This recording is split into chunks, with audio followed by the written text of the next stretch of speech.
Mixtapes and DVDs is my era. Facts. We did it better. Yep. Pelly leathers, Facts. ACG boots.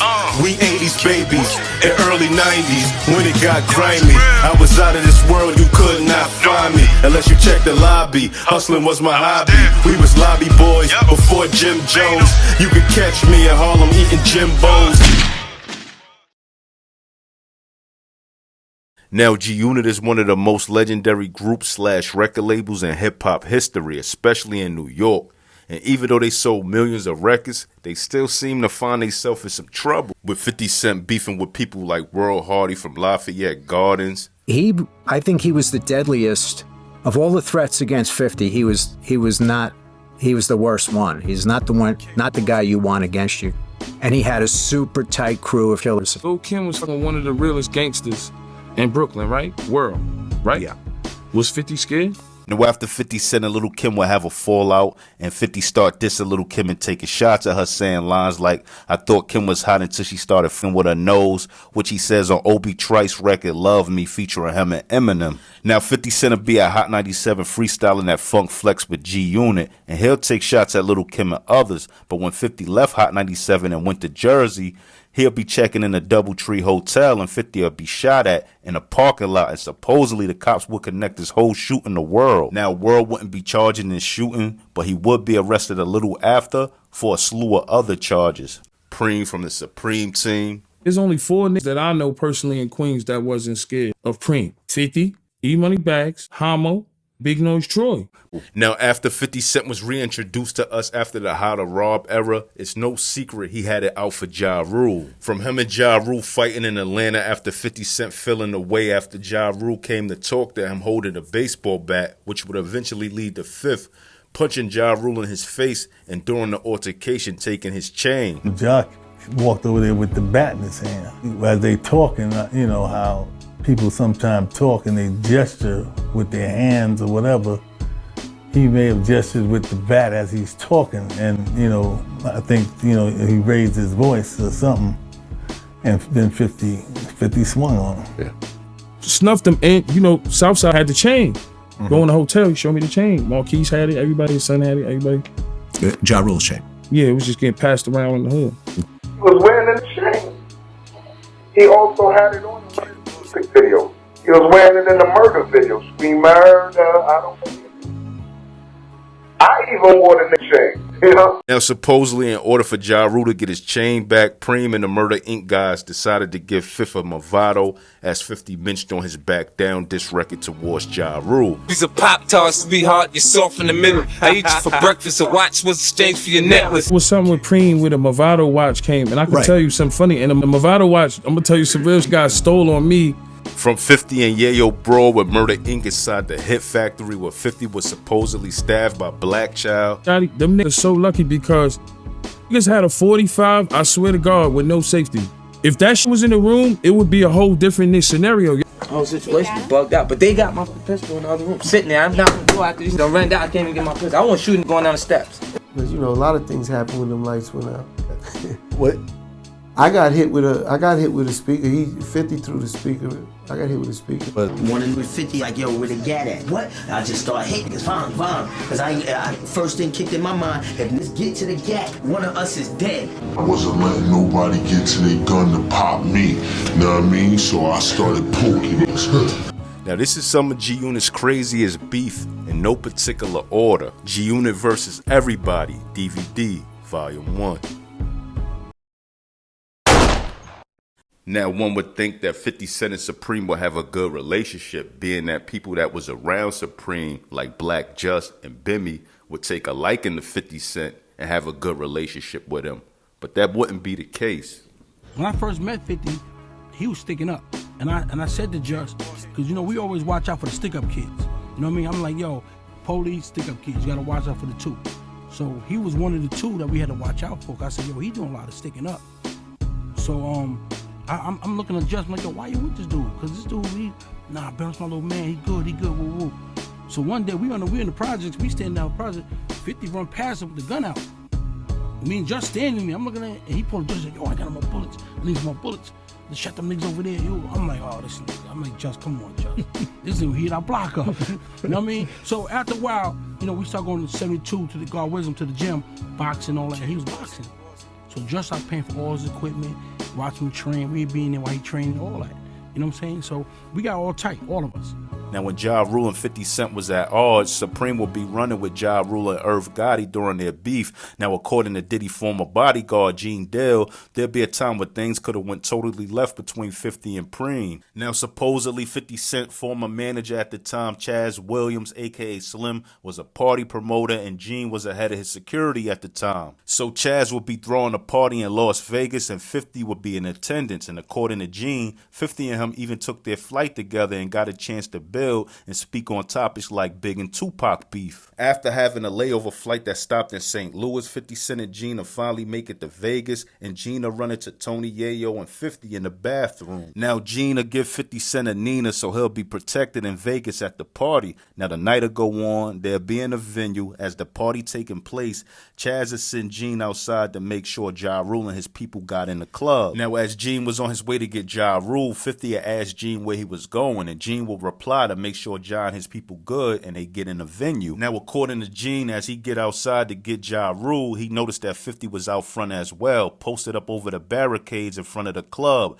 grilling the limo that Ja Rule and his people was in. Now Preem will come out the limo and begin to grill 50 as 50 grilled them back with a lot of tension in the air. Preem would tell Gene he's not coming in and they were going somewhere else and to let Chaz know. Preem must have felt that 50 was good because he got back in that motherfucking limousine, man, and they drove the fuck off. Now, according to Gene, he would tell Chaz that Preem and Ja Rule left and they were headed somewhere else, and he also let him know that Preem was grilling 50, but 50 wasn't backing down because 50 had a gun that he had gave him early on that day. And Chaz basically told Gene to get the gun back from 50 because 50 was a wild boy. She said, yo, get that back from him. That boy a loose cannon, man. Now, even though nothing happened this particular night, things could have definitely went left, especially if Preem had a gun on him. It definitely could have led to a shootout between 50 and Preem. And if Preem would have got aggressive, 50 could have ended up shooting him. Who knows what would have happened. Now, of course, after this whole situation, the infamous fight between Ja Rule and 50 Cent will go down in Atlanta. Then shortly after that, 50 Cent will be shot 9 times. And of course, after 50 Cent was shot 9 times, he separated himself from Chaz Williams, a.k.a. Slim, because he felt like he set him up or maybe switched sides on him, as he mentioned on Many Men. Now, when G-Unit and Jimmy Henchman was beefing, a lot was going on in them streets, from Yayo mother house being shot up. Henchman shot up the house personally. And I understand, you know what I'm saying? Because they, when you smack somebody's kid, I understand. From Yayo's Bentley being shot up after Maserati pulled out a gun on Jimmy Henchman in Apollo, a lot was going on in them streets. Now, we all seen and heard about beef in the hip-hop game, but this was one of the more serious ones. They both was standing on their business and they both was getting busy on each other. Definitely could have got real ugly. Now, around this time, Hot Rod was a new member of G-Unit, and he was making a video for a song called Bump My Ish, and he was shooting his video in Brooklyn. Now, only thing about him shooting his video in Brooklyn was Jimmy Henchman is from Brooklyn. And around this time, Jimmy Henchman was beefing with G-Unit, and anytime Jimmy Henchman got the whereabouts on a G-Unit member, more than likely, he ran down on them. So basically, Hot Rod is in Brooklyn shooting a video for this record with Scenario, and he's blind to the whole fact of the serious beef that's going on.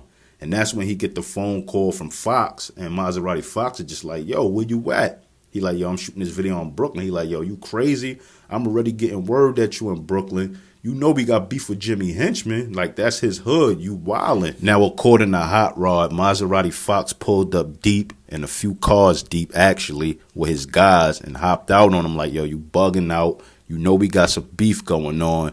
And basically got Hot Rod up out of there. And, he took Hot Rod to his studio and some other places to shoot the video, and it actually came out dope. And if you look at the video, Trav and Maserati Fox is actually in the video. Now, just being truthfully honest, if Maserati Fox ain't pull up and come get Hot Rod, more than likely Henchman and them would have been on him, and something would have happened to that boy that day. Just my opinion.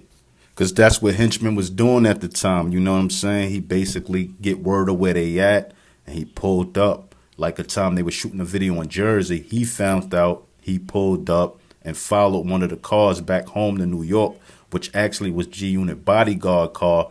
And you know, he got in the back seat and tried to squeeze at the bodyguard, but his gun jammed. So he definitely was about that action on him. So something definitely would have happened if Maserati Fox ain't saved Hot Rod.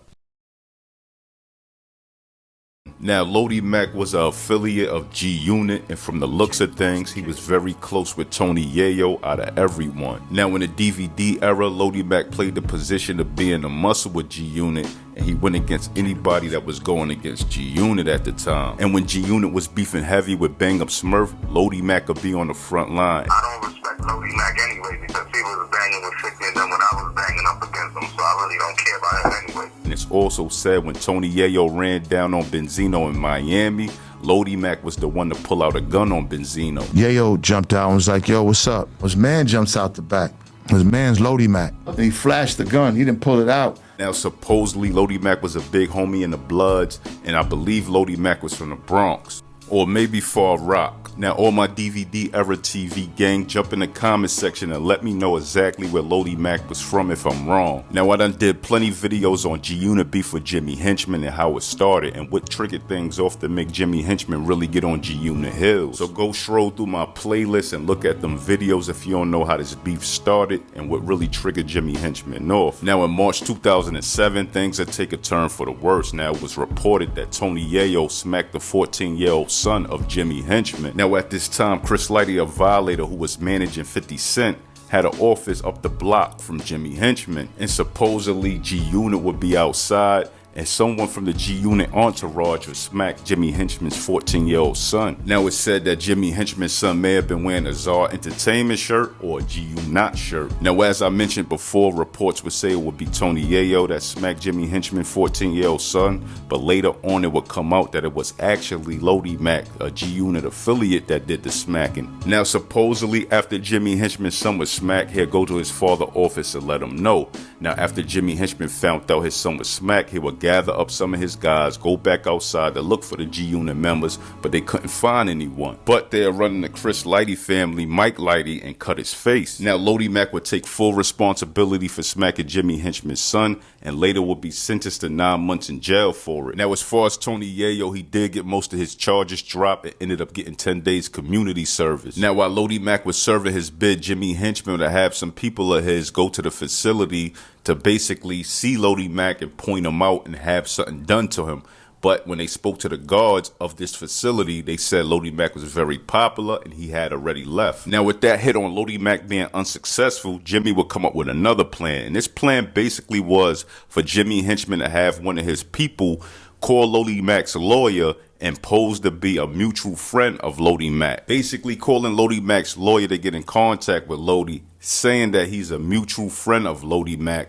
And basically that mutual friend sent him to get in contact with Lodi Mack because he wanted to look out for him, being that he just came home from jail. So that could have been money, a place to stay, anything to put him back on his feet. And just so happened when they called Lodi Mack's lawyer, Lodi Mack was actually in the office with his lawyer, and he spoke to this person thinking this was a person his comrade sent because he just came home from jail to look out for him. Now, Lodi Mack will be in contact with this person, and this person actually convinced Lodi Mack to meet him in the Bronx, not too far from where his sister stayed. Now, when Lodi Mack went to meet up with the shooter in the Bronx, the shooter that Jimmy Henchman sent will have a potato chip bag. Inside that potato chip bag, he'll have a 22 with a silencer and his hand in the potato chip bag, acting like he eating potato chips. And as Lodi Mack approached him, the shooter would just start shooting Lodi Mack. Lodi Mack will realize he was hit and try to run, but he didn't make it. Now, we all know Bang Up Smurf was an original member of G-Unit, and he was always on the front line for the movement. But while 50 Cent was out on tour, one of his rules was that he didn't want anyone who was affiliated with G-Unit to fight amongst each other. And if you did, you'll be sent home with no exceptions. Queensbridge dudes fight each other.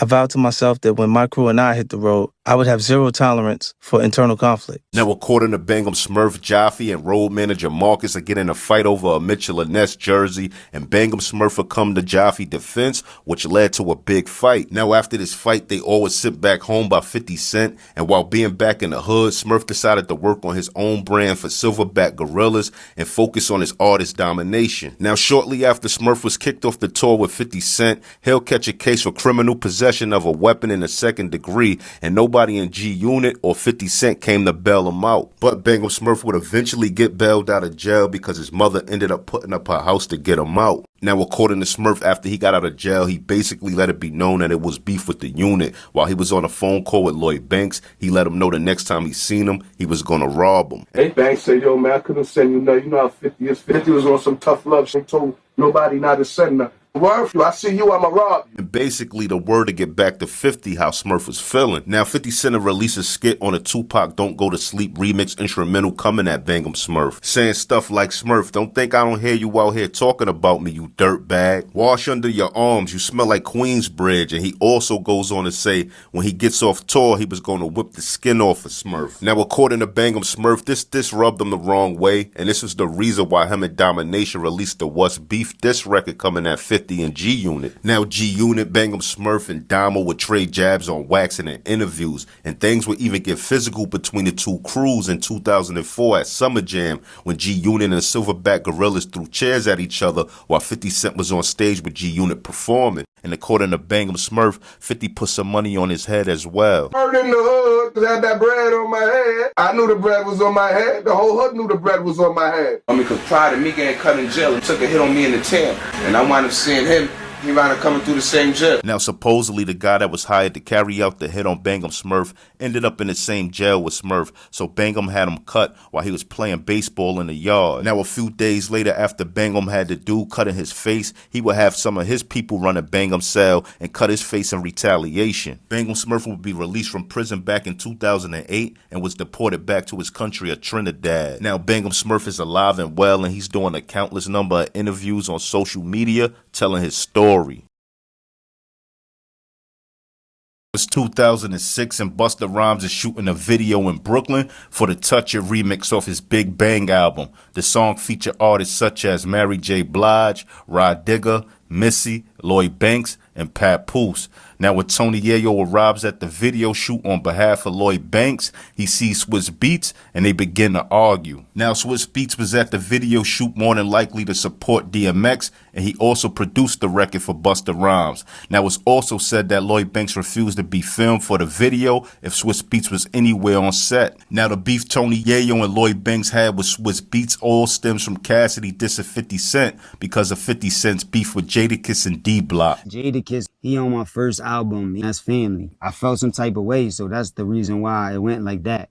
Now, Cassidy will drop his video for his single B-Boy Stance, and in that video, he has a 50 Cent lookalike. He has on a do-rag, fitted, bulletproof vest, and some Speedos. Now, the back of the Speedos say B-Unit, and the 50 Cent lookalike is oiling himself up in the video. Now, this song is featuring Swizz Beatz, so it's basically like Swizz Beatz is co-signing Cassidy getting that 50 Cent. Now, supposedly, this was the first time Tony Yayo and Banks seen Swizz Beatz since that video was released. Now, as Swizz Beatz was leaving the video set with Busta Rhymes, the confrontation between him and Yayo continued outside. Now, Busta Rhymes was trying to calm everything down and be the mediator because he was cool with both sides. Now, as the altercation between Tony Yayo and Swizz Beatz continued in the street, somebody from Tony Yayo entourage pulled out a gun on Swizz Beatz. Now, supposedly, after the gun was pulled out on Swizz Beatz, Busta jumped in front of Swizz to shield him. Now, after Busta jumped in front of Swizz to shield him, his bodyguard jumped in front of Busta. Now, shots fired, and Busta Rhymes' bodyguard was shrugging his back. Swizz was the target. Busta got in front of Swizz. The bodyguard got in front of Busta. Bodyguard gets killed. Now, sadly, no one was arrested in connection with Busta Rhymes' bodyguard being murdered, Israel Ramirez, so R.I.P. to Izzy for putting his life on the line and being brave. Now, also, everybody involved with the situation that was questioned refused to give any information, and nobody came forward with information on this murder. But luckily, Swizz Beatz and the whole G Unit was able to squash their beef. Swizz Beatz went on to work with Lloyd Banks, and they did the Started Up record, which Swizz Beatz produced. And Cassidy says he was able to chop it up with G Unit in Philly at Powerhouse, and you know, they put their differences aside. Now, 50 Cent and Onyx was both signed to Jam Master Jay in the 90s. Being that they were signed to the same record label, they spent time together in the studio and would eventually form a bond. And not to mention, they're both from Southside Jamaica, Queens. Now, on Onyx's 1998 album, 50 Cent will be featured on their single called React. Now, while Onyx will be on tour on the road, when they perform React, they'll have one of their affiliates perform and rap along with 50 Cent part. Now, Onyx will have a show at home in New York at the legendary Apollo Theater, and 50 Cent would be in a building where he was supposed to hit the stage along with Onyx. But when it was time for 50 Cent to spit his verse, the Onyx affiliate would cut 50 off and begin to perform and rap 50 Cent verse like he's been doing at prior shows. Now, with 50 Cent not being able to spit his verse to React live on stage with Onyx, 50 will feel disrespected and walk off stage. Now, shortly after, 50 Cent will put out his record for How to Rob, where he spoke on robbing most of the music industry, and he also sent shots at Sticky Fingers on his record. Yo, Sticky, give me the cash for an MP3. I beat you like that white boy on MTV. Now, supposedly, there's other songs that 50 Cent took shots at Sticky Fingers on as well. Now, according to Fredro Starr, he says he went to 50 Cent Wankster video shoot with a well-known figure from Queens named Tata, who 50 even mentions on his Ghetto Quran song. Now, supposedly, Fredro calls Tata over to meet 50, and 50 had a look as if Fredro was trying to be funny or even set him up. I don't know, maybe he thought I was trying to set him up, bringing Tata to the set or something, but it wasn't even like that. But things wouldn't go left and everything would end on a positive note. Now, according to Fredro, he would be in Vegas and he gave word to Shy Money XL that he wanted to holler at 50 about Onyx and G Unit working together. But 50 never hollered at Fredro, which left Fredro feeling disappointed at 50. Now, the final straw with 50 Cent would be Fredro Starr affiliating himself with Bang'em Smurf and Domination, who fell out with 50 and 50 was actually beefing with at the time. Fredro would link with Smurf and Domination and begin shopping a deal for them, and they eventually signed with Koch Records, and it seemed like 50 wasn't a big fan of this whole connection. Now, according to Fredro Starr, he'll decide to go holler at 50 Cent backstage at the Vibe Awards, where he approached 50 Cent and G Unit, but things would go left. Now, supposedly, after Fredro asked 50 what was up, 50 responded and swung on Fredro, following with 50 and G Unit beating Fredro homie up and taking his watch. I go up the steps, I'm like, yo, what up? So he's like, ain't nothing up.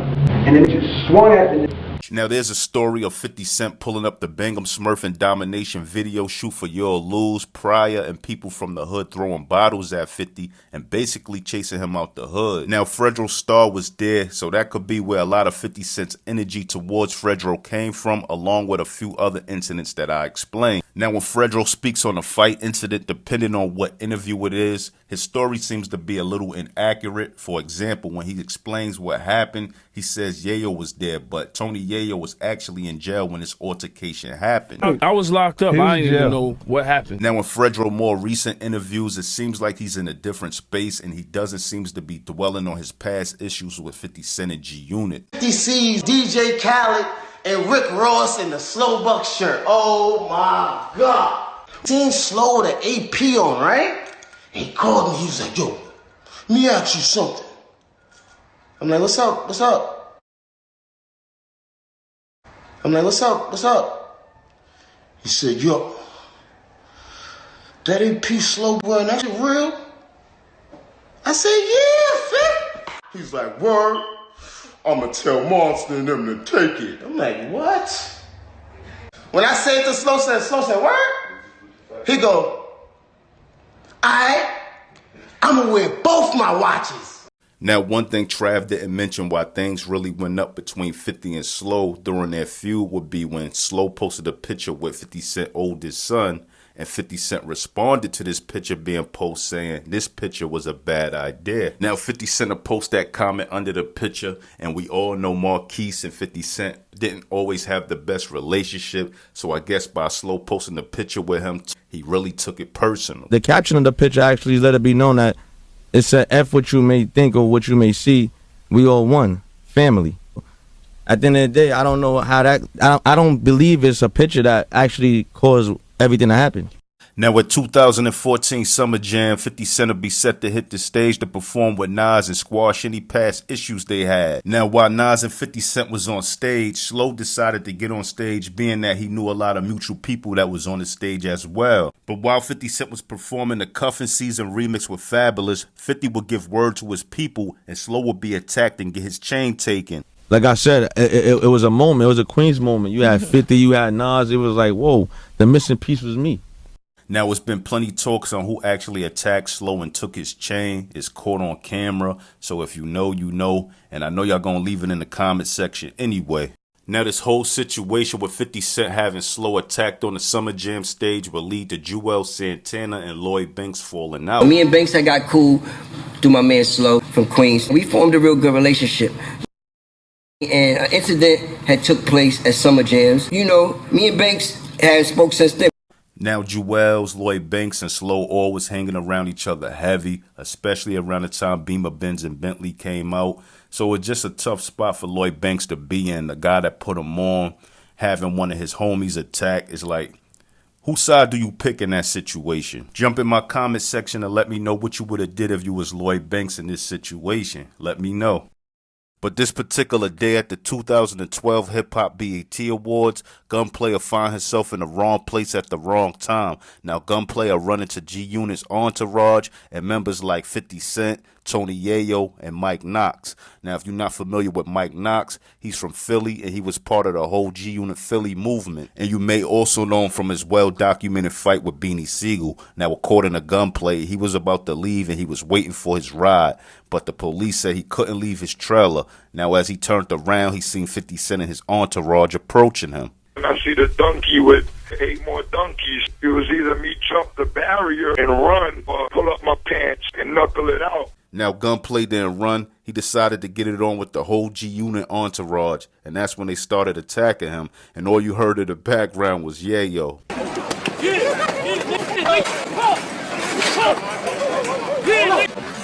Now, after the cops would come and break everything up, and G-Unit would take Gunplay chain during the altercation. Now, Kid Kid's son actually wore the chain in a major distribution video with Snoop Dogg and Young Jeezy. Now, even 50 Cent was seen wearing Gunplay chain while he was out bowling, and 50 Cent also hopped on Instagram and made a post saying this: "When y'all go get the chain back, man? LMAO, I know you've been busy, you just ain't get around to it. Hashtag effing vodka, hashtag Frigo, hashtag SMS audio." Now, in this situation, nobody really took a L. Gunplay stood up like a man and fought like he was supposed to.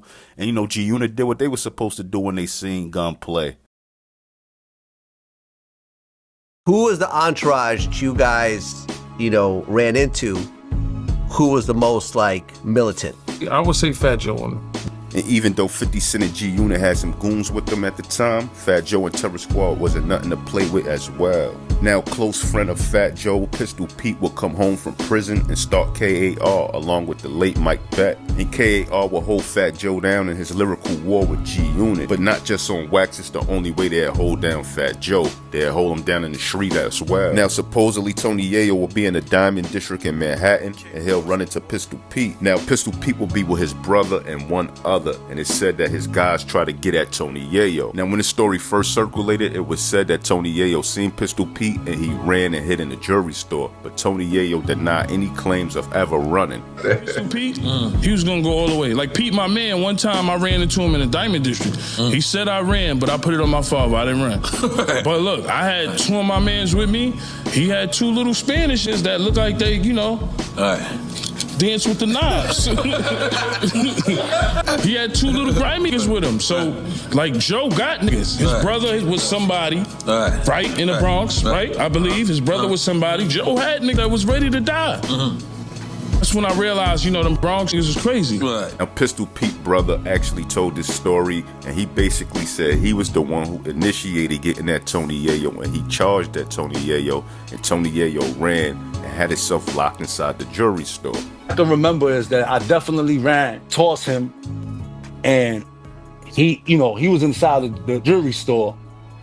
And the jewelry store, they locked the door. Now jump inside my comment box and tell me who y'all think telling the truth. Do you feel like Tony Yayo's telling the truth that he never ran? Or do you feel like Pistol Pete brother telling the truth? Or it's just a case of them telling their stories from their perspective. Now to piggyback off my last video, I spoke on Pistol Pete and his guys running down on Tony Yayo, and Yayo supposedly running and locking himself in a jewelry store in the Diamond District. And Tony Yayo denying running, and just on how things could have got ugly between Terror Squad and G-Unit during their beef. But that wouldn't be the only reports of G-Unit and Terror Squad bumping heads in the streets. Now on KAR mixtape Going At G-Unit, Fat Joe has an interlude where he speaks on him and his guys catching Young Buck lacking in Chicago and them putting hands on Young Buck. Young Buck, don't act like we ain't catch you in 2-piece. You in Chicago. Ain't want to blow your spot up, but you been trying to diss Pistol Pete lately. You know the Outlaws called me to squash that beef. You had the whole world calling me, talking about you ain't gonna be down with G-Unit. Now around this time, G-Unit had their hands full with a lot of beef, and Young Buck was trying to separate himself from the unit because he had relationships outside of G-Unit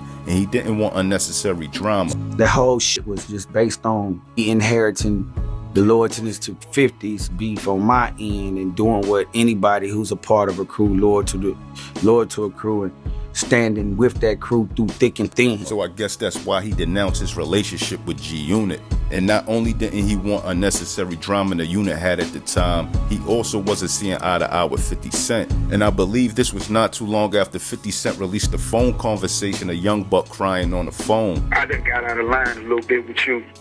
I swear to God I have. Yeah, you gonna be alright, man. You hear me? I'm wrong. But Young Buck would basically deny these rumors, but he did admit to things almost getting physical between him and Fat Joe before the police stepped in. You know, I found myself in Chicago one time with a situation with Fat Joe, and me and him ended up really having real words, and it almost got into a real f***up situation.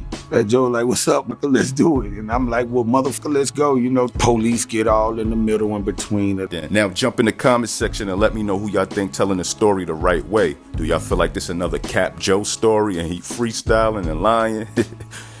Or do y'all feel like Young Buck telling the truth? Let me know in the comment section. Now Young Buck said they almost got physical, but he never said nothing about nobody putting hands on him. Or do y'all feel like he leaving that out the story? Or do y'all just feel like Cap Joe is Cap Joeing?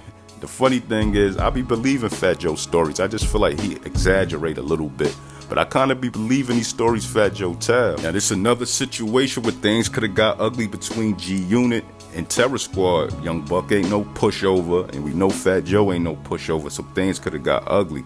But like I said before, thank God these people are cool now. Thank God 50 and Fat Joe squashed their beef and they've been cool over 10 years. Now TA, a former Terror Squad affiliate, has been doing interviews on the Panda Chop channel exposing Fat Joe. And one of the stories he mentioned is supposedly they'll be in LA and they're running to Spider Loc. Spider Loc will have about 3 of his guys with him, and he'll have a face-off with him, Fat Joe, Macho, and another one of their guys. Spider Loc and his guys will pull out their guns, and Macho and his guy did as well. They'll have a standoff, but nothing will happen. So then in LA though, Spider Loc was there with like I think 3 or 4 dudes. It was me, Joe, Macho, and Raul.